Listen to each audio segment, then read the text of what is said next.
நம்ம வீடுகளில் பூச்சி வேலையின் போது இந்த மாதிரியான ஃபைபர் மெஷ் பயன்படுத்துறது காலப்போக்கில் வெடிப்பு வராமல் இருக்கிறதுக்கு ஒரு பெரிய ஒரு வாய்ப்பாக இருக்குது.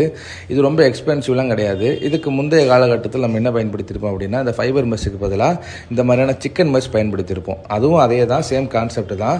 ஆனால் அந்த ஃபைபர் மெஷ்ஷுங்கிறது இப்போ அப்டேட்டாக எல்லாருமே பயன்படுத்தக்கூடியதாக இருக்குது. இது பெரிய அளவுக்கு செலவு இருக்காது. ஆனால் இதனுடைய சொல்யூஷன் பார்த்திங்கன்னா நமக்கு பெரிய அளவுக்கு ஒரு தீர்வு ஏற்படுத்தக்கூடியதாக இருக்கும்.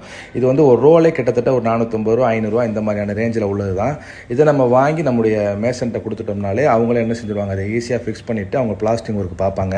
இது என்ன அப்படின்னா, காலத்துக்கும் காலம், அதாவது நம்ம பில்லருக்கும் அதே மாதிரி பீமு காங்கிரீட் மற்ற எந்தெந்த காங்கிரீட் பகுதிகள் இருக்கோ அந்த பகுதிகளில் இருந்து நம்ம பிரிக் ஒர்க் பார்க்கும்போது அது ரெண்டுக்கு இருக்கக்கூடிய ஜாயிண்ட்டில் வெடிப்பு வந்துடக்கூடாது. ஏன்னா இது தனியான ஒரு ஒர்க்கு, அது தனியான ஒர்க்கு. அப்போ காங்கிரீட்டும் அந்த பிரிக்கும் சேரும்போது அந்த இடங்களில் ஃபியூச்சரில் வெடிப்பு வரக்கூடாது. அப்படிங்கிறனால தான் நம்ம என்ன செஞ்சுருக்கோம், இந்த மாதிரியான சிக்கன் நம்ம ஃபைபர் மெஷ்